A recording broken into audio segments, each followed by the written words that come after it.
What's going on, happy people? It is Cooper. It's the Welcome to Cooperville podcast. It's proudly brought to you by my friends at Midwest Meals and MidwestMeals.com. We are into Halloween, which means the kickoff to the old holiday season is upon us. Yeah, Thanksgiving is coming, those family gatherings, that time off. Maybe you're hitting the woods for a little gun deer season if you're from the North Woods up here, and the diet goes out the window. This is where we all fall off the tracks.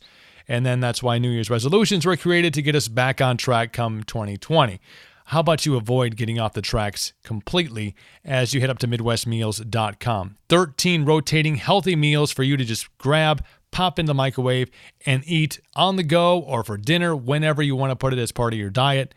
And now you're getting the good stuff into your body. Instead of going through the drive-thru, you're at work and you're popping it into the microwave, and you are just on track to stay on track. It's really a simple concept. And price point, you really can't beat it. It's meal prep done for you no matter what your goals are. Maybe you just want to maintain where you're at. Maybe you want to lose a little weight. Maybe you're looking to gain a little muscle. Whatever it is you're doing during this fall season, Midwest Meals can figure it out for you. They got their macro calculator on there. You put in what your goals are, and it will spit out exactly what you need to be putting in your body to achieve those goals.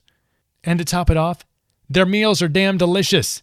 MidwestMeals.com. Check out their selection. You can also build your own meals. You can get protein by the pound or pick from, again, those 13 rotating meals. And get those cravings crushers, too. Those are money. When you check out, hit that promo code Cooper and get 10% off your first order at MidwestMeals.com. Again, that hashtag MidwestFitFam. We are also brought to you by Ball Wash. Ball Wash. Boys, take care of your boys. Everybody will thank you for it. You'll thank yourself for it. It's a crazy day and age we're living in. Yeah, we're talking about this on the podcast. You got to keep it clean down there, fellas. Not only for the sanity and scent of others around you, but also to protect yourself. Protect the boys. Washes and colognes and sprays, we got it all. It's from the guys at Ballsy. They're doing it the right way. Startup company doing their damn thing. Ballwash.com. Check out their products. Check out their scent profiles. Get your order on and use the promo code Cooper and get 15% off your first order at ballwash.com. They've got your sack. They've got your back. See what I did there? Podcast is brought to you by Violent Gentlemen Hockey Club as well. Out in LA, but doing the damn thing for hockey fans across the country and across the globe. And maybe you're not even into hockey. Maybe you're just into attitude. Maybe you have it. Maybe you want to spit the truth on your gear, what you're wearing in public. Let people know you're kind of a badass, and I dig that about you. Violent Gentlemen Hockey Club is all about hard work and making it pay off.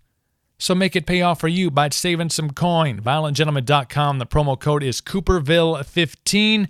That means 15% off your first order at ViolentGentlemen.com.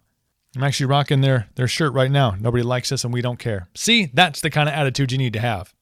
Stop worrying about what other people think. And of course, Monster Energy, my friends at Monster. Thank you for getting me through. We did 3 podcasts today already? Yeah. On top of getting up before the ass crack of dawn and running and getting everything in and getting the kid to school. 3 podcasts knocked out today, plus new business adventures and going to meetings and meeting with attorneys and meeting with accountants and meeting with finance. It's just been crazy. And you know what keeps me going? Yeah, a little bit of Monster in the afternoon, popping down a Monster Ultra Sunrise right now, enjoying the fruits of my labor.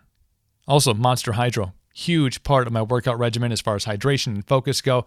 Monster Hydro, Monster Energy, Muscle Monster, all available at your local grocer or convenience store. And remember to hashtag Monster Podcasts. We figured it was 'tis the season of Halloween and frightening things and the unexplained and the paranormal, and who better to have on than a guest we had back on in episode 19. Now 20 episodes later, Chad Lewis, paranormal researcher and author, is back on the podcast to get you in that mood for the spooktacular. Chad Lewis episode of the Welcome to Cooperville podcast starts right now. Welcome to Cooperville. The Welcome to Cooperville podcast. On demand anywhere quality podcasts are available. And some places where cheap podcasts are available. At the local gas station has some. Subscribe, get updates, feel better about your life. Welcome to Cooperville.com. Check.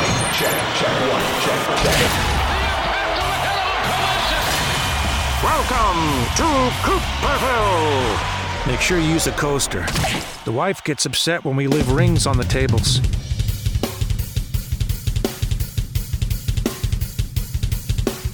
Not only is he a paranormal researcher and author, he is also now apparently a bathroom superstar. Mr. Chad Lewis is back on the podcast. How you doing, my friend?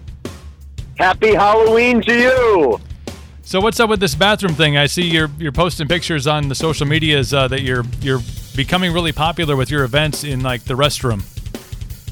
Yes, everywhere I go this or so, and I'm amazed at how many I found over that time. Well, it's like direct marketing. You know, they're really trying to capture an audience when you have their attention and hopefully not on their phones. It really is. I mean, I think most people, if you go to a bar and grill, when you go into the bathroom or the urinal, you'll see advertisements there. So, yeah, I guess you have a captive audience. Awesome, man. Well, I want to talk to you about so many things. Chad was on episode 19 of the podcast. This now 20 episodes later, episode number 39. It's Halloween, so what is more appropriate than having Mr. Paranormal himself, Chad Lewis, on? And I want to, before we get into some of the things I want to talk about today, I want to kind of take you back a little bit to when you first kind of got into, this paranormal researcher, really kind of making this, part of who you were.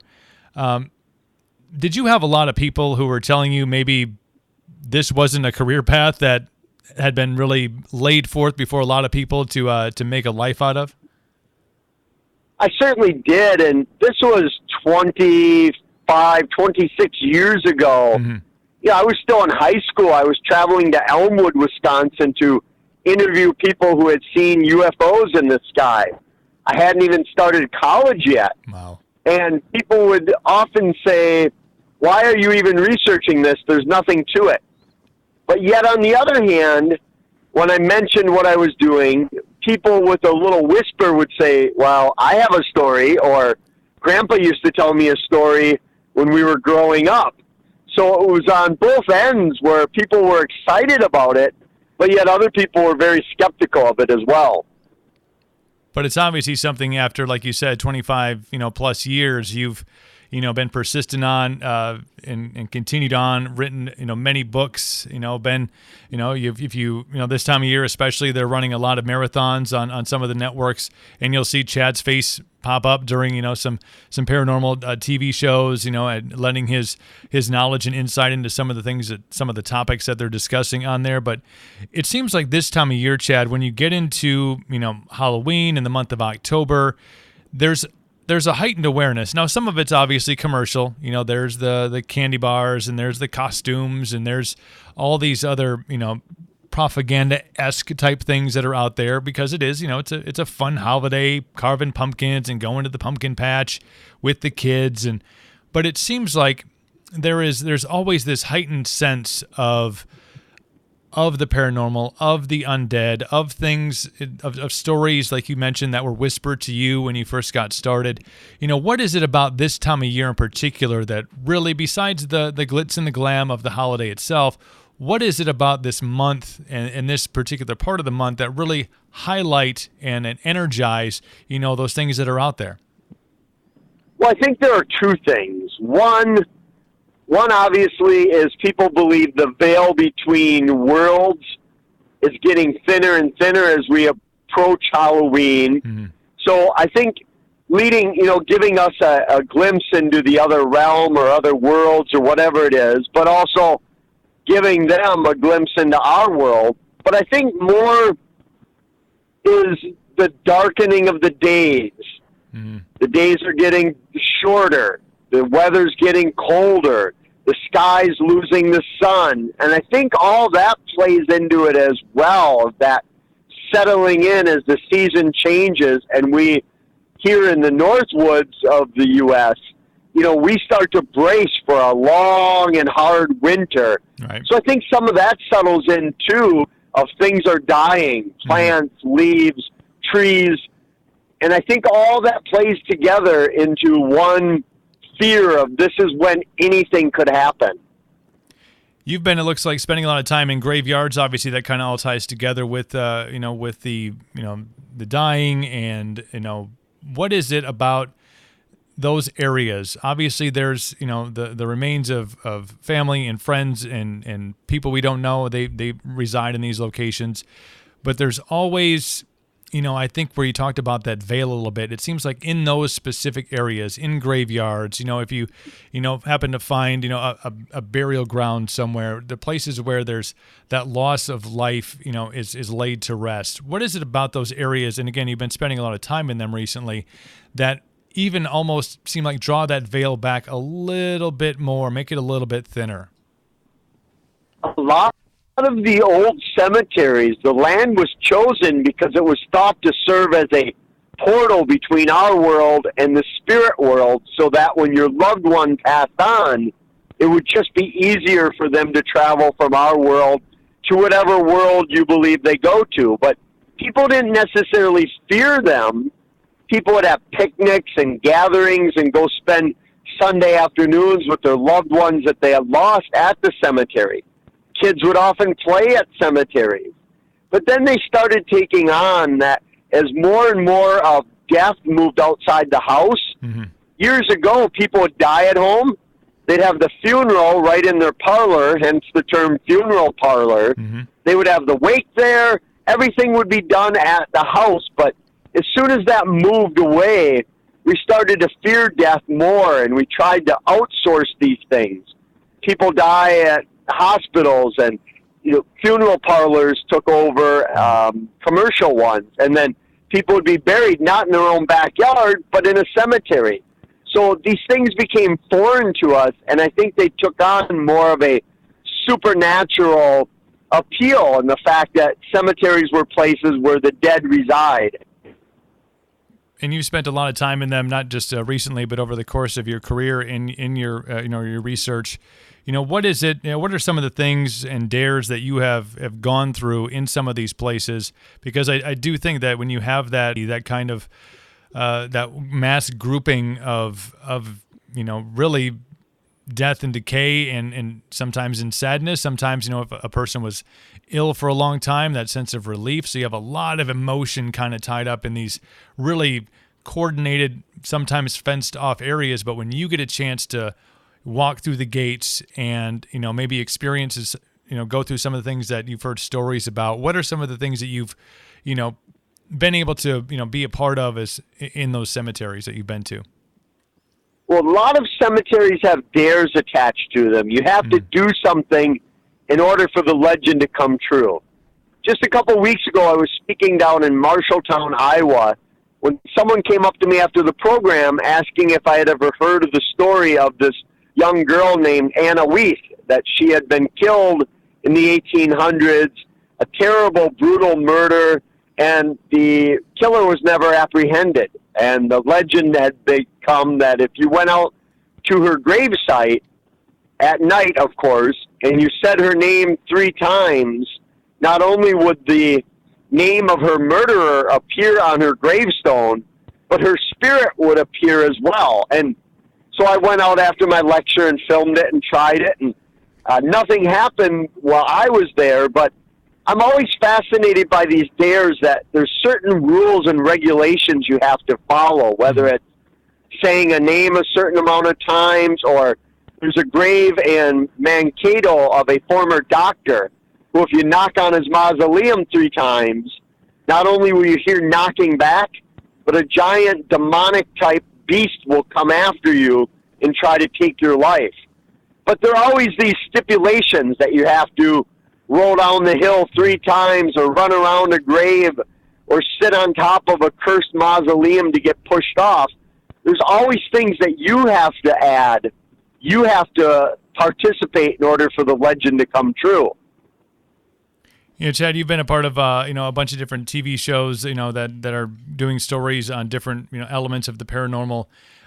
It seems like we are living in a day and age where really everybody, young and old, all have the camera capabilities on them at all times. We live in a very security camera enforced world where there really at any point there's probably a camera on you, unless you, again, if you're from the North Woods of Wisconsin, there you can find places where there's no cameras unless it's a trail cam or something along those lines. But when you look at, all this technology that's out there, and it seems like, and maybe it's just being brought to light because I do tend to watch, some of those, the paranormal shows more often, but there are more fleeting glimpses, it seems, of things that cannot be explained because of the day and age and technology that we live in. Do you agree with that? Well, I'm amazed that there's not more. Right. That, as you said, everywhere there's cameras following you. You fill up your gas tank, you're being filmed. People even have cameras on their doorbells now. Mm-hmm. So my thing is, why haven't we seen more evidence? Why haven't we picked up these Bigfoot-like creatures with all the trail cams and satellite photos? And I think the problem these days is that because technology works both ways, and the fact that if you had a UFO land in your backyard today and you filmed it and you put it online, you'd have thousands of people saying how fake it looked. Right. Because sixth graders can manipulate video now, and they can manipulate photos. That many people, that when I talk to them, they tell me they don't believe anything that they didn't take themselves, because it can be manipulated so easily. So I think that's a real drawback to the technology, is that, yes, we all have portable cameras and video recorders on our phones with us, but yet at the same time, nobody believes any of the evidence.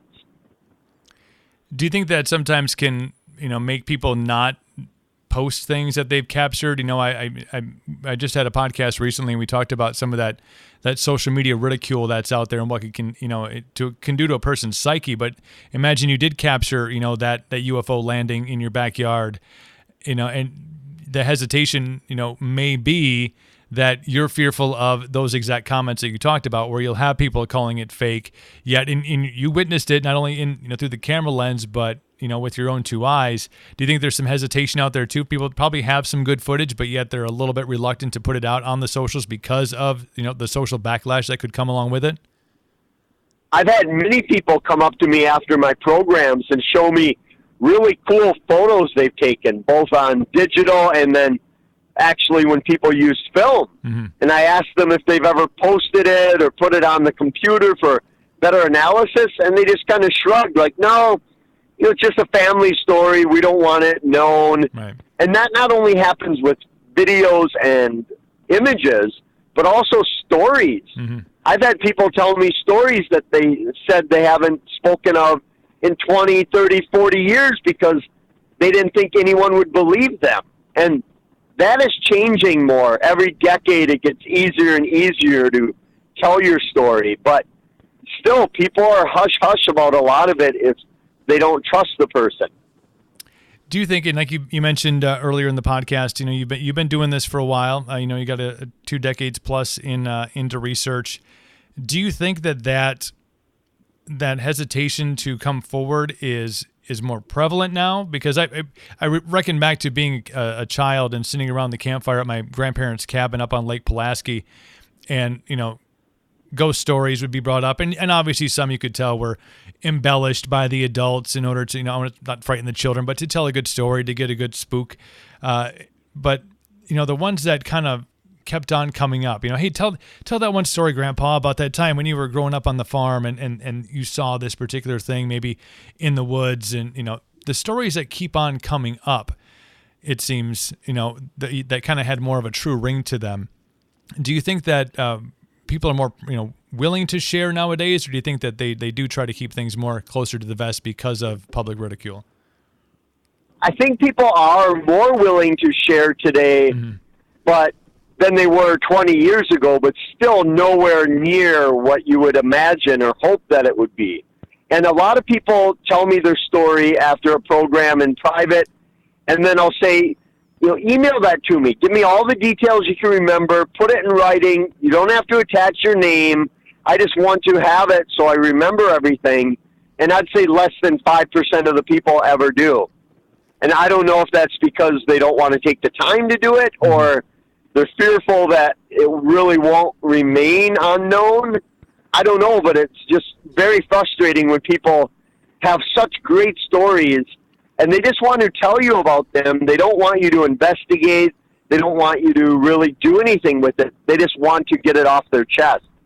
Yeah, it's crazy. Now, we are obviously approaching Halloween, or we are on Halloween, and there always seems to be, and I remember as a kid, there always was things that always were there, like a couple of different places up, in your neck of the woods, go up and travel down this road and you'll see a farmhouse on the left. And when you drive by it, all of a sudden the headlights will appear in behind your vehicle. And Halloween always seemed to be that time when we got to a certain age that we go out and try to test some of these things. You go out to a graveyard and maybe you know some of the dares and things that are out there, like, hey, if you stand right here at this time, you're going to witness this thing happen.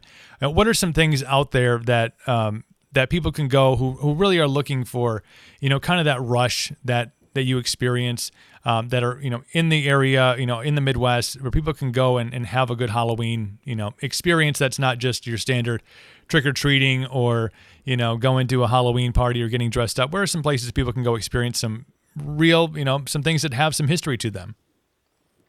Yeah, people love going to these places as, test of bravery or rites of passage type thing. And in the Midwest, we have tons of these areas. One of my favorite places to go, you may not want to go on Halloween. You may get a trespassing ticket more than a paranormal experience. But one of my favorite places to visit, and one of the creepiest places I've been to, is Ed Gein's farmland in Plainfield, Wisconsin. Mm-hmm. And for those of your listeners who don't recall Ed, back in the 50s, he liked to dig up bodies of women and then bring them home and turn them into lampshades and furniture and all kinds of despicable things. And many believe his farmland is still whole, burned down his house back in the 50s. Mm-hmm.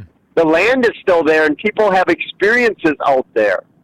Or you can go to places like Clear Lake, Iowa, where Buddy Holly, Richie Valens, and the Big Bopper, their plane crashed, and it's the spot where music died, and many believe their spirits are still haunting the site, the old farmland where they crashed.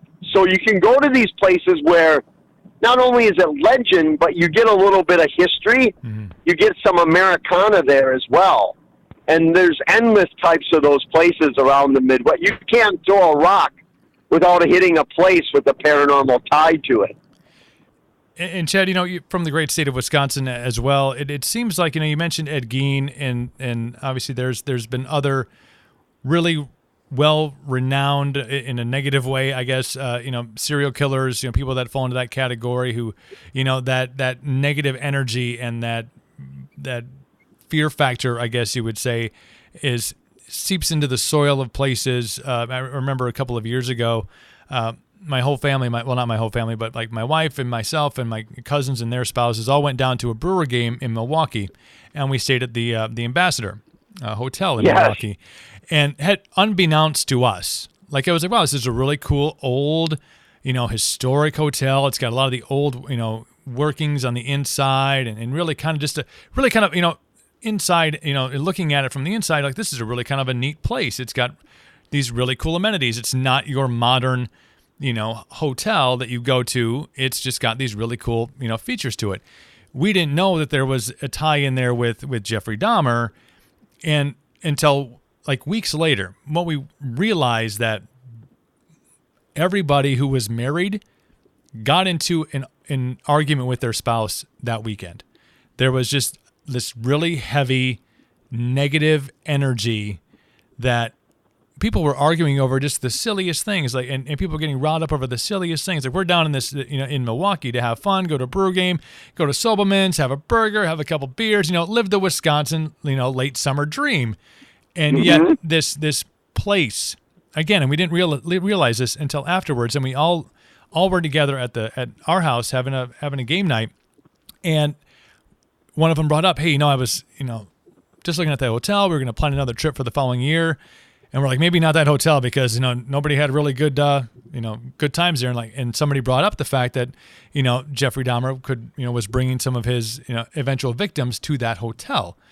And all of it started to like really make sense and creep us out at the same time, because we were in this building and we could feel, like, we reflected back and we're like, yeah, I never got that riled up about things. I never got that angry about things. But here we are in this, castle of negative energy that has seeped through the walls.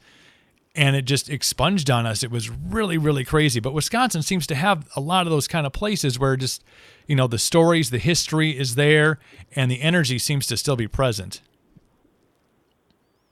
I wonder, and this is one of the interesting aspects of the paranormal, is you can take a case like the Ambassador, which is a really cool place to stay, but it has a grisly history, and you can ask the question, does it have that sense of something's not right, or sorrow, or dread, or that energy of just negativity, because Dahmer did what he did there, killing at least one victim, maybe several others?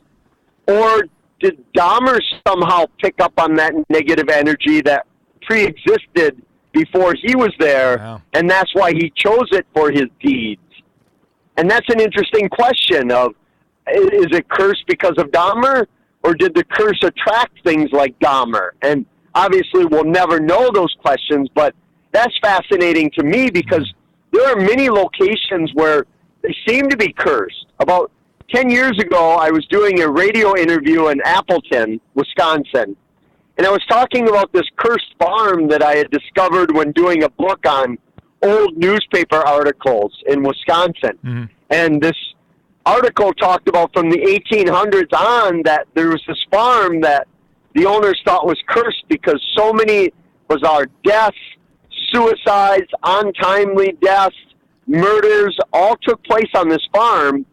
So I was talking about this farm 100 years in the past when somebody called up the radio station and said, I own that farm.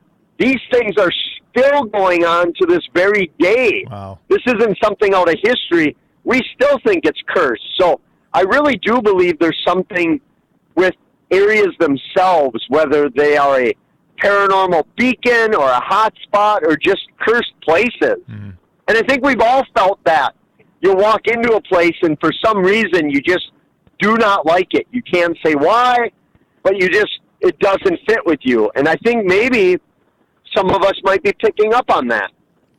Yeah, that residual energy, we talk about, I think that Dahmer story was a real new light that shed on me for our experience there and us relating that experience to obviously the knowledge that we had, but then thinking outside of those context of, well, why this place? Of all the places in Milwaukee, why this place was Jeffrey Dahmer drawn to? And I think you're spot on in saying that this could have been something. Obviously, the Ambassador has been there for a very long time. If you go in there, if you've ever been to Milwaukee, and you've never been down to that part of town, at least go into the lobby of the Ambassador and just check out some of the artwork. The old elevators, the bathrooms are really cool. They're probably not, they're a little PG-13 for the kids. Just a heads up there. But when you start to really dig deeper into that, and you wonder if you go beyond and before that Jeffrey Dahmer story, what other kind of history does a place like that's been standing for so long have? Because Milwaukee being a major metropolitan city, obviously ties to the Chicago area, is a very close drive, and we all know what we know about Chicago and even in its history, organized crime, and it leaking up into, across state lines into Wisconsin. But when you talk about walking into those kind of buildings and just having that feeling, and even people that say they don't have any belief in the paranormal or the existence of anything that's not, two-dimensional, three-dimensional, what they can see, those people still get those feelings in those kind of places, which really says a lot about the types of energy that are out there and where they come from. And those places could be unknown. It could just be, like you mentioned earlier, a hotbed for some sort of energy to kind of make itself known in that particular area. And it's one thing to go to Ed Gein's land, knowing the history, the background, the grisly deeds he had conducted there, and to get creeped out. But it's another, like your scenario, where you go someplace, you don't have any idea about the history, but yet you can still pick it up. Mm-hmm. And that's what intrigues me, that these people that have no idea about that they're at a weird place, but yet something's telling them that they shouldn't be there, or just something's not quite right. And that's more fascinating than people who get creeped out going there because of the history. Yeah, because obviously when you go online to book a hotel or to go visit someplace, the Ambassador Hotel didn't have, hey, by the way, this happened here. That's not a selling point that they use to draw, I get masses in. I think people, in a smaller sect who would be interested in experiencing that kind of energy, that could be a selling point for them. But for, people like us, the six of us that went down there and were just down there because we needed a place to stay, because it was a cool spot. It was kind of in proximity. They had a shuttle to the ballpark and a shuttle to Supplements. It fit our motif, but it wasn't, known to us until well after the fact that was indeed a place where, some of the Dahmer tragedy had taken place. Now we look at Halloween, huge holiday. How much do you think that the embellishment of Hollywood and some of the over-the-top things. When I had you on episode 19 of the podcast, we talked a little bit about, vampires. We talked about, they're rooted in the Dracula and Claude and all these other stories where they come from. But how much, do you think that Hollywood kind of amps up the energy? And with that amping up, they're running marathons of, the paranormal shows. They have, the scary movie. They have Halloween marathons running right now. So people are already kind of at a heightened sense of energy, and they're really in, kind of in the groove for it. How much does that play into, our sensitivity to the paranormal on days like Halloween, where, it's, it happens to be when it's dark and it's kind of the dying time up here in the Midwest, but that heightened sense that is provided from other things coming at us on TV or on the radio or on podcasts like this one right here. But it kind of, it seems to like really heighten people's sensitivity to really experiencing some real legit things. I think there's no doubt that the media has really propelled Halloween, and that's evidenced by the fact that every year spending on Halloween is catching up on Christmas. Wow. As the most spent money on decorations and gifts and candy.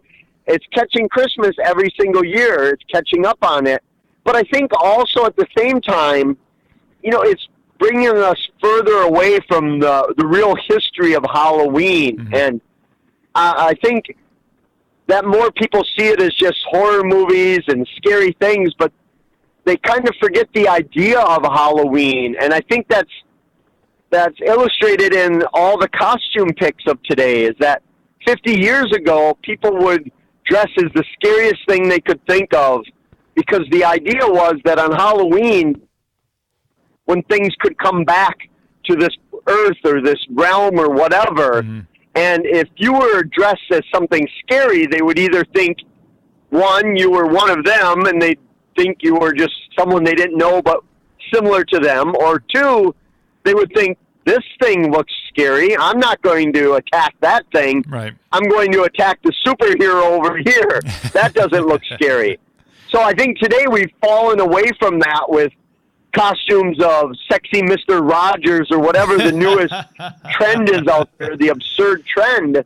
So I think Hollywood and the media has pulled us further away from the origin of Halloween and made it more into horror movies and monsters. But at the same time, you brought up the idea of, does it heighten our senses or make these things happen more? And I've found over the years that for a lot of people, seeing equals believing, obviously. Yep. But for others, believing might equal seeing. That I've noticed a lot of places, if people go out to them expecting something is going to happen, they are much more likely to have something happen to them. And whether that's because they're opening themselves up to experience it or they're manifesting it or imagining it, I don't know. I never thought of when you talk about Halloween and the costumes and where they've gone. I mean, and the sexy Mr. Rogers thing, I think if that's not a costume, we could make millions, putting that out to the public. But there has been, and I think we've glamorized Halloween. It's been kind of made into, like Christmas, kind of a very showy holiday. It's all about the costume and how elaborate you can get. And, I know kids that, and not mine, because I don't like to travel on Halloween just because it's an interesting time to travel with the trick-or-treaters and everybody else who's out maybe partaking a little bit too much. But, there are kids and families that will go to strategic areas because that's where the good candy, gets handed out. But when you think about that element of, well, here's why you got dressed up back in the day, because if something was rising from the grave or coming from another dimension, or reincarnating itself as this particular object, that you could stand your ground against him. And my Captain America costume isn't going to do much to scare a werewolf away, or somebody risen from the grave, or a witch, or any of those elements that have the possibility of coming back. But it's really been, I think, Halloween has drawn itself from that singular holiday. And you mentioned this when you talked about how it is gaining on Christmas as far as the money spent on it. It's accelerating to start sooner and almost carry itself through past into November, as you kind of have this, it's the holiday season. It kicks off with almost, Labor Day weekend. Now we're into the fall season, and you got football, and then, it's Halloween. But Halloween and I think because of some of those paranormal shows, at least for me personally, it will, as soon as Halloween is done and they stop running them constantly, I'm on Netflix looking for the next scary thing. I want more. I want more insight. I want more research. I want to find something, if it's Chupacabra or whatever story they happen to be talking on, that I want to go find out more about it. So maybe it's, at its roots, some of that glitz and glam of that Hollywood and television and the media have put off into Halloween and this glamorous holiday. Some people get kind of drawn into more of the occult aspect of it and some of the deeper meanings of some of the stories that are out there, which, for a guy like you who's out, doing the research, 365 days a year, that has to heighten interest, and hopefully for you, get more people to come to your seminars and your speeches and to buy the books, because there's so much out there to learn and to know. I've discovered that not only does it draw in people who are believers or very interested, it draws in diehard skeptics and anyone in between. And I think a lot of people are curious and they are excited by the Halloween season. Even if they don't believe, they're interested. They love these scary stories. They really get into it. And I think the balance is shifting back more towards original legends and traditions, not only with Halloween, but with Christmas as well. And you can just look anywhere and see the explosion of Krampus in the United States in the last 5 years. That when I was growing up, I had no idea of Krampus. And now you get elementary kids saying, Krampus night is coming up, because people are going back to that traditional origin of these legends. So I think it is shifting, and I completely agree that we need to get back more toward the traditional areas of these legends.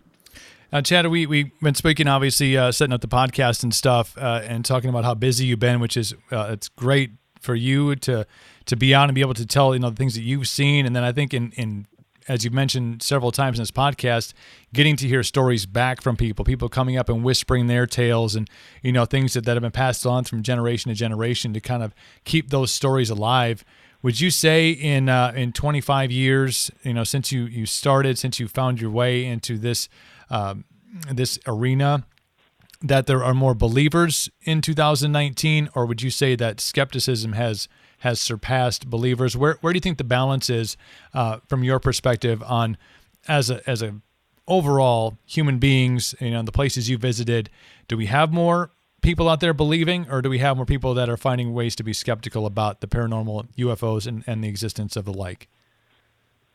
I think the belief has always been there, but I think, if anything, the belief is increasing. Maybe not in the idea that these things are 100% real, but the idea and the possibility of them.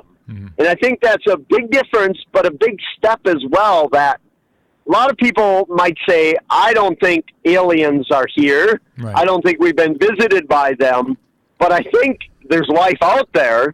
There's the possibility that we're not alone, the high probability of it, but yet they don't make that jump to they're here. And I think that's the same with other aspects of the paranormal, that a lot of people think there's an afterlife or something after this life, but they're not quite ready to say you can come back and haunt people. So I think the belief in the possibility of these things being real is probably at an all-time high, but the belief actually in them, I bet, has probably remained constant or maybe it ticked up a few over the years. You know, we talked about this on the podcast we had John a couple months ago about kids being able to kind of be more aware of things because they haven't quite been, blinded or, put in a society where people only believe these, they believe the tangible, they believe in what they can see, seeing is believing. I reckon back to my kid being, he couldn't even have been a year old. But when he first found his laugh, we always know what would make him laugh. Like if, dad was doing something funny, he would laugh. If mom was doing something funny, there were certain elements that would make him laugh. And we always could recognize those and establish, obviously, he knows that dad's funnier. But there was a time when I remember my father-in-law was at our house, our old place, and just had him on, had our son on his lap. And our son kind of maneuvered himself up to over the shoulder and was looking off into the distance by the door. And there was nothing over there. The door was there, and I think a coat rack, and then the stairs that went to the downstairs. But there was nothing of humorous value by the door frame. And that kid busted out, which was probably to this day one of his most epic belly laughs ever. And like not just in a one-time thing, but over the course of several minutes. And you could tell like the difference between like he would laugh and then he would kind of focus and then he would laugh again, almost as if he was interacting with an entity that nobody else could see. And this just brings me to, after we had our first podcast, I had a lot of people that reached out to me on social media, texted me, called me, and were really, they were just excited that you were on and got a chance to kind of tell some of your stories, but would always recall stories from their own childhood. The ones that reached out, like, I remember when I was this age, and usually that was under the age of 9 or 10. And they were like, yeah, and this really strange thing happened. And I always remembered it to this day. Do you think that, how much belief do you put in the fact that as children, we have more of an ability to maybe be present and see things a little more than once we get to kind of that teenage 20s and onto adulthood where we're kind of blocked off from a lot of that stuff? Many people blame it on, as you get older, you're told what's possible and what's not possible, that you can see these things, experience them, but as you learn, as you get older, that you shouldn't be able to, that these things aren't real, they're not happening, that's why you just close yourself off to it. But right. I think there may be something with the actual brain development pre 8, 9 years old before permanent memory really settles in. That may account for some of the experiences as well, that there may be some shift when the brain starts to be able to have permanent, constant memory, that maybe it shifts over where these things aren't as noticeable. And it's, again, all speculation. Right. But I think that may account for the reasons why so many kids have imaginary friends, and when their parents start digging, they find that those friends were former residents of the house that passed away. But there is something about that age 8, 9, 10 when the ability or the communication with these things just ceases. And again, maybe that is because you learn you're not supposed to know, or maybe something in the brain development. But there is that fine line of a cutoff, it seems. Since we've had the podcast, there's been, you mentioned UFOs, there's been a lot of new information released in the UFO world that's really got a lot of people excited. Obviously, we made it past, the Area 51 chaos that was supposed to ensue, and that really turned out to be, much ado about nothing. Perhaps, if you're into conspiracy theories, some sort of government distraction from other things that were going on, but I digress. That's a different topic for a different day. But, Jeremy Corbell has brought a lot of things to light in the last, 6 months or so with Bob Lazar and some of the pilot footage that has been out. And now you have the Defense Department claiming that, yes, this is actual footage. How much, when these kind of things happen, because there's probably been points in history when people get, that validity of when a government official, which maybe they shouldn't do this, but when somebody from an authority says, yeah, this is something, or when a story that either falls in that UFO line or paranormal line gets authenticated by somebody in an authoritative position, that now all of a sudden belief can go up. What are your thoughts on this new UFO evidence that's coming out, and where does it really lend itself as we move down the road into perhaps some explanation on the things that you've researched that maybe are now being thought of on a government level of something that the public maybe needs to be made aware of? A lot of the other researchers I work with and talk with, and just people interested in ufology, the main question seems to be right now is, why now? For decades after decades after decades, it was deny, discredit, never admit to anything. Even when the rest of the world was declassifying a lot of their UFO encounters, here in the U.S., it was always make up different stories, put out propaganda, and deny. And now they're starting to ease up on that, saying that, as you mentioned, some of those Navy pilot filmings, that this is real. They haven't been doctored. They don't say it's UFOs or unidentified aerial phenomena, but they're saying it hasn't been doctored. It's real footage. And that question to me is, why are they leaking these things out for some agenda or some reason? Are they trying to get us prepared for something? But I just don't know why after all this time they would all of a sudden say, yeah, I guess there is something to it. And that's what's baffling for me. Yeah, I mean, that's a great perspective to have on it, because there has been many a story. Obviously, there has been some that we talked about it, when we talked about the cell phone footage in the backyard. That was an alien ship. Or my 6-year-old got a hold of my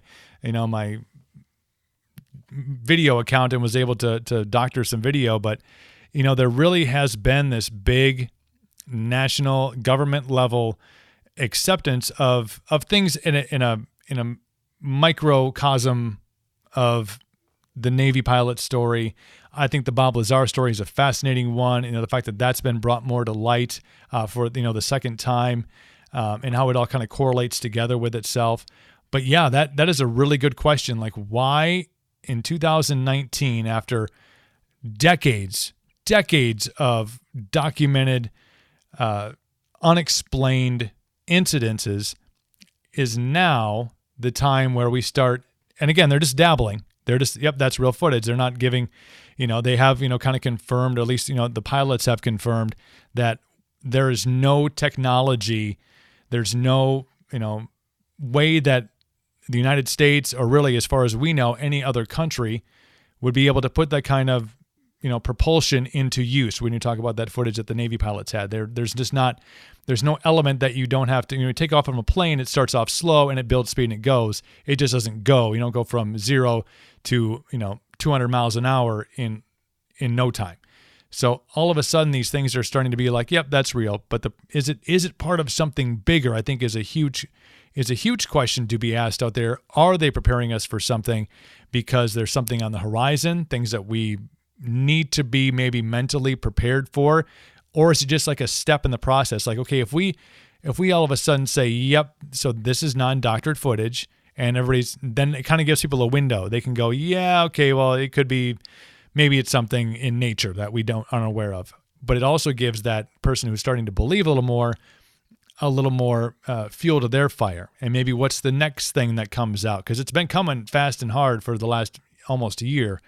What's the next thing? Is it like a step-by-step program to get us to a level in 2020 or 2021 where we do have some unveiling of some real hard facts? It's just been fascinating. It's been fascinating to follow, because you start to, when you research it a little more and you learn about, like Jimmy Carter, made it a part of his, one of his campaign things was, I'm going to find out about the UFOs and I'm going to let people know. And he never mentions it again once he gets into office.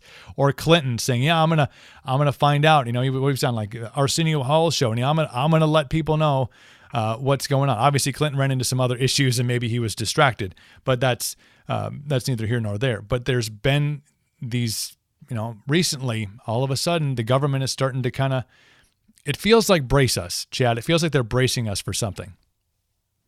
And I have held the firm belief over the years that no matter how much information they have or don't have, they would never share that with the president of the U.S. because the president is, speaking so much and talking so much that it would be too easy for a slip up. Right.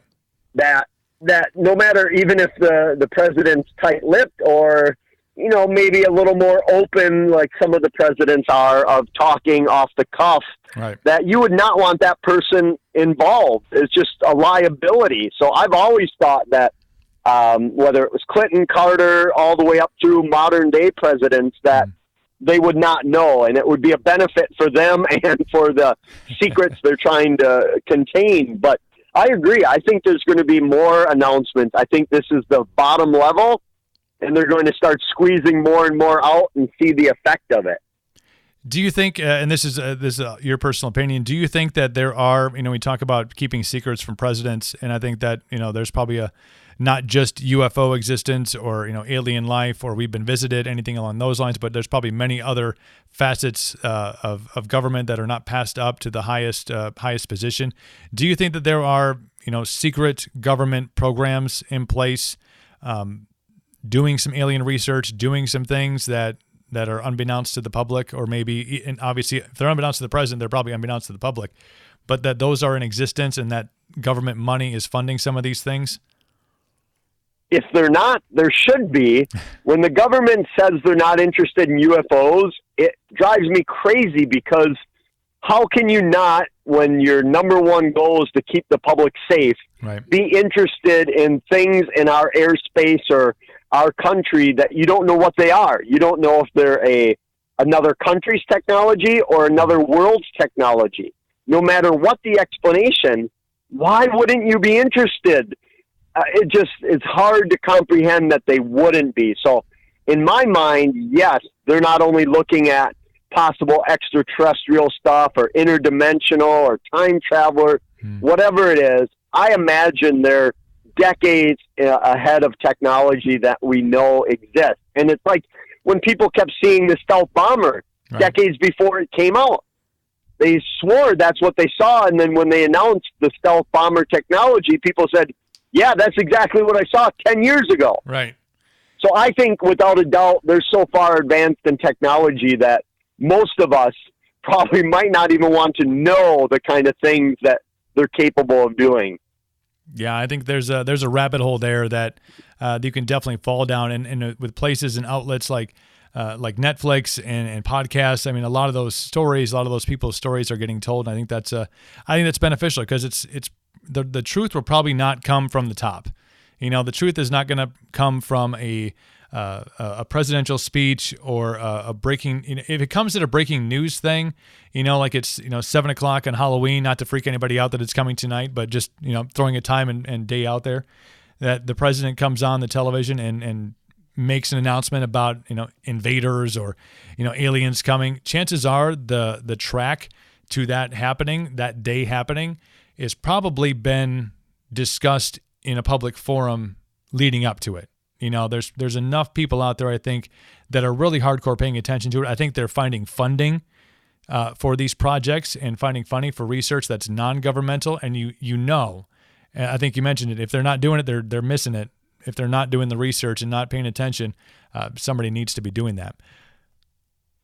And I think a lot of people say we're ready for it, we can handle it, when maybe we can, but then I always throw them back to the Y2K scare, and people went crazy over an alleged computer glitch, and people were stocking up on hundreds of years of dried food and bordering themselves in, or that the disease that was out there, not mad cow disease, but another one where people were recommending getting duct tape and plasticking all your windows and doors. Was that SARS? People went SARS, people went crazy for that. So I don't know if we are ready for the truth, but I guess there's only one way to find out eventually. Maybe they're reaching that point where they can't keep the wraps on it anymore, or there's some ultimatum or something that it has to be now or never.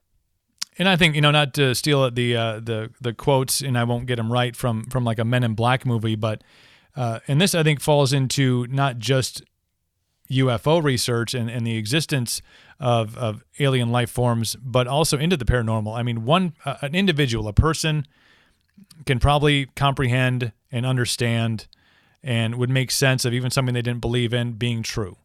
The masses, the public, it's, incites this kind of mass hysteria, this mass panic, even though I may not be completely freaked out and lose my shit over, Y2K or SARS or the bird flu or vaping, whatever the latest, thing that's coming after us is.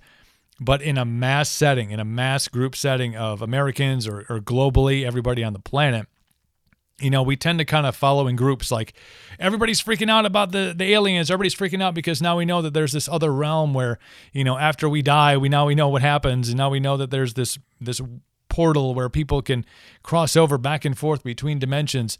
You can tell that to one person and maybe you give them some detail and they can kind of process it and they can analyze and they can, come to terms with it. But in a mass group setting, I think the government's doing it in an interesting way by just kind of taking us step by step into, yeah, that's not doctored. Yeah, okay, so Roswell. Yeah, okay, so these things in the middle of the ocean that are causing these weird ripple tide effects. Yeah, some of these things, it's like we need to be kind of our hand needs to be held in walking closer to understanding what's out there that we haven't been able to see or process yet. I agree completely. It's that old joke, the best evidence that there's intelligent life out there is that they've never visited us. So yeah, I think that we would have to have our hand held, and maybe that's exactly what's going on right now. I guess the future will tell. Chad Lewis, what does Chad Lewis do on Halloween? I'll be out hunting for a monster near southern Wisconsin tonight. I used to tell where I was going to be all the time, but then I'd get out there and there'd be people out there as well. And not that, things don't happen when there's a lot of people, but if you want to really experience something, sometimes it's better to have less distraction out there. So I'll be out hunting monsters this evening. You are fearless, my friend. You are fearless. And I want to say that I truly appreciate you taking some time out here on the holiday, on Halloween, to tell your stories, to get the word out, to get people thinking, to get people wanting to experience some things and learn things. I think we covered so much. We went from, dressing up as sexy Mr. Rogers to, the history of the ambassador, the state of Wisconsin, how is it, its history, aliens. I mean, we kind of covered the gamut, and there's so much more out there. So thank you for the time and the stories. Have a safe hunt, and we'll be following up with you on your social media so that we know where you were after the fact and what you found. All right, keep an eye out. Thank you so much, Chad. Yes, the truth is out there. We're going to have him back on. He's got a new book coming out this winter. So we're going to have Chad back on talking about the Wendigo. So looking forward to that and Chad's new book. Always great insight. Great topics today, man. Good stuff. The podcast is Welcome to Cooperville. You are listening on some sort of platform. Where is it? Are you listening on your iPhone, on your Android device? Maybe you got Spotify up, the iHeartRadio app. We're on that as well.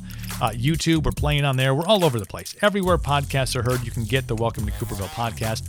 What I encourage you to do is hit the subscribe button on whichever platform you are on and listening, and then you get updates every time we drop a new episode. Like whenever a new one comes up, ting, your phone goes off, and boom, now you can listen at your leisure. And before you subscribe, thank you for doing so.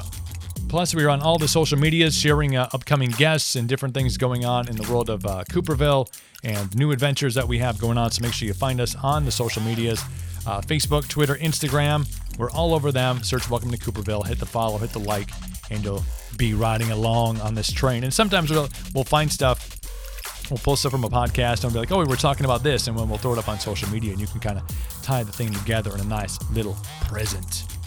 Last but certainly not least, do have to say a huge thank you to Nick and the crew over at Holistic Remedies for your CBD needs. Whether it's full spectrum, doesn't matter. They got you taken care of. Go to holisticremedies.net. Holisticremedies.net is the website. Promo code is Cooper, and you get 10% off your order at holisticremedies.com. They got a bunch of cool stuff on there, so go and check it out. That is the podcast. We're going to do it again very soon. Thank you for tuning in and being a resident of Cooperville.